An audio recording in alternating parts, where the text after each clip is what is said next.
Bueno, buenas tardes, mi nombre es Paola, estoy acá en la Fundación Acción para la Comunidad con dos referentes de la Fundación, dos economistas que me van a contar un poco cómo es la situación actual en el país. Este gobierno encaró un camino absolutamente contrario de lo que veníamos de la salida de la convertibilidad a la fecha. Insisten en intentar generar esperanzas de que en algún momento va a haber crecimiento, que el próximo semestre, sí, que miren los brotes verdes, que no sé qué, pero si uno analiza su discurso, cuando uno encara un camino distinto, lo primero que tiene que hacer para construir algo nuevo es demoler lo viejo. Ellos están en esa etapa, y si analizamos su discurso, lo que dicen constantemente es que hay mucho más por demoler. Entonces, si seguimos demoliendo, no sé qué tipo de desconstrucción va a haber.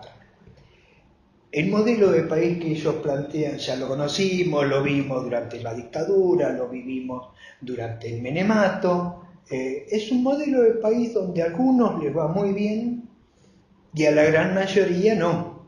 ¿Al grupo de empresarios sería? A los grandes empresarios, no solo empresarios, porque los pequeños y medianos empresarios también les va mal. A los empresarios que viven del consumo interno les va mal porque les va mal a los trabajadores.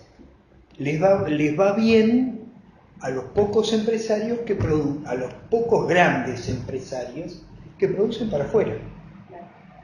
O sea, estaríamos diciendo que en este caso el gobierno estaría gobernando para un sector nada más y el resto, ¿cómo queda? ¿Cómo quedamos? El resto quedamos o viviendo peor o muy mal, ¿sí? ¿Y qué es lo que tienen para ofrecer? Insisto, hablan de un supuesto futuro mejor, porque lo único que pueden ofrecer hoy es, créanme que después va a haber esperanza, pero no ofrece realidades, ofrece esperanzas. ¿Sí? Eso es lo que están haciendo. Y en realidad, si bien había problemas a la salida del gobierno anterior, alta inflación, aunque estaba en descenso, desinflación, la midiéramos todos los índices demostraban que la inflación estaba en descenso, problemas en el sector externo, problemas de tener dólares, digamos, para atender la situación externa, comercial y financiera, problemas en el sector público, cierto, un importante déficit fiscal, pero que en realidad ese déficit fiscal estaba de alguna manera justificado en el sentido en que había mantenido el nivel de actividad, que había mantenido la actividad económica y el empleo y el consumo, y esto era muy importante. Por supuesto que eso, de continuar así, iba a ahondar una crisis fiscal, pero digamos era una situación atendible, una situación problemática, pero que no era nada sumamente crítico, digamos, como ha tenido la Argentina en otras circunstancias. Las medidas que toma el gobierno en realidad son las que originan la crisis que tenemos ahora. Una devaluación muy importante en un país como la Argentina, que exporta fundamentalmente alimentos o materias primas que sirven para producir alimentos. Una devaluación históricamente siempre produjo alta inflación, y alta inflación en aquellos productos que consumen las mayorías, que consumen los trabajadores, los sectores populares, aceite, carne, lácteos, harina, digamos. Bueno, esto es lo que se produjo como consecuencia de esa devaluación. Para atender el déficit fiscal, que por otro lado se ha profundizado, digamos, porque no se operó sobre hacer un examen de cuáles eran los ingresos y los gastos y operar sobre eso, digamos, se está recurriendo al endeudamiento externo, aprovechando una de las grandes políticas que tuvo el gobierno anterior, que fue el desendeudamiento. Y además un desendeudamiento, pagar deudas sin haber producido ajustes internos, digamos, ¿no? O sea, que no lo pagaron mayoritariamente los sectores de bajos ingresos, los trabajadores, los asalariados. Aprovechando esa situación, el gobierno se está endeudando, se calcula más o menos 100.000 millones de dólares como nueva deuda en un año y medio, y esa deuda digamos, porque las deudas en sí mismas no son malas, digamos, una familia puede endeudarse, el Estado puede endeudarse, el país puede endeudarse, la pregunta es ¿para qué uno se endeuda? Entonces, ¿para qué se está endeudando este gobierno? No se está endeudando para obras de infraestructura, para hacer más caminos, para las represas en Santa Cruz, digamos, para construir obras de infraestructura, digamos, mejorar los transportes, no. Se está endeudando para financiar los gastos corrientes, los gastos comunes del Estado, y se está endeudando y paralelamente se está produciendo lo que se llama fuga de capitales, salida de capitales, o sea, empresas y particulares que compran dólares, las empresas los fugan al exterior y los particulares los atesoran. Y esto uno puede ver históricamente en la Argentina cómo a veces se ha producido, digamos, dos curvas paralelas, una la curva del endeudamiento y otra la curva de salida, la curva de salida de capitales. Y el otro tema es lo que está pasando con la estrategia del Banco Central, es decir, altísimas tasas de interés, digamos, como parte de ese proceso de endeudamiento, altísimas tasas de interés en pesos, lo cual hace que haya, digamos, todo un circuito especulativo en donde viene gente de afuera con dólares, los cambia a pesos, los pone en el circuito financiero interno y después lo cambia otra vez a dólares y gana tasas de interés que no existen en el mundo.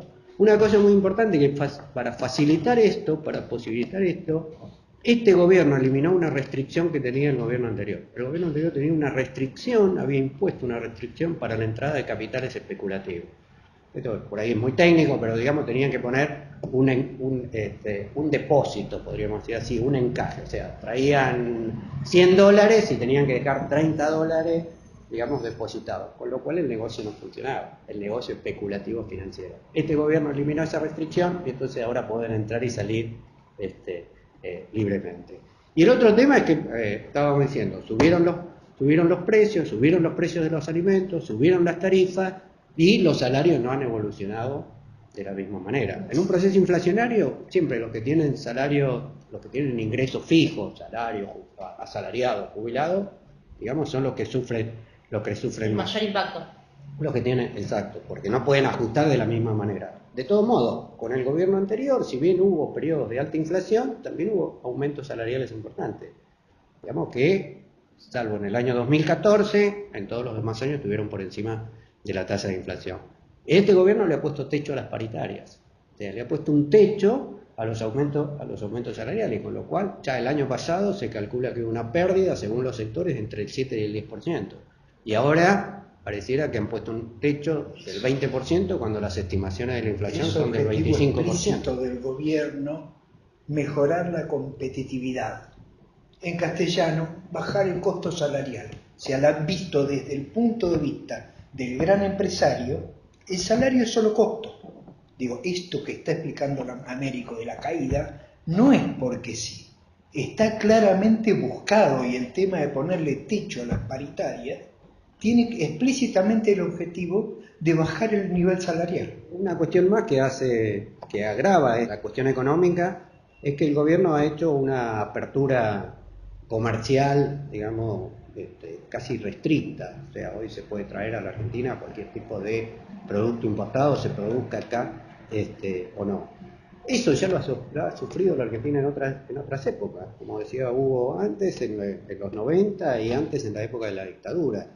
¿Y esto cuál es su efecto? El cierre de fábricas locales. Esto es lo que está pasando en la industria textil, en la industria del calzado, en la industria metalmecánica, incluso en algunos sectores en los cuales la Argentina tiene producción importante, como en el sector primario, frutas, verduras, carne de cerdo, digamos, cosas que importaciones que en realidad no se justifican y que lo que produce es cierre de empresas, crisis de las pequeñas y medianas empresas y mayor desocupación.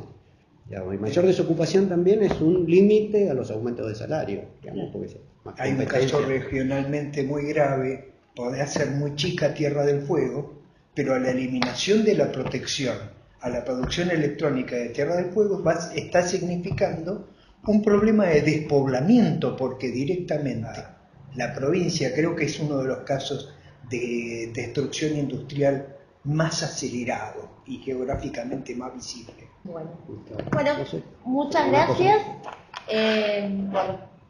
Actualizamos un poco de cómo está la realidad hoy en día. Muchísimas gracias. Gracias.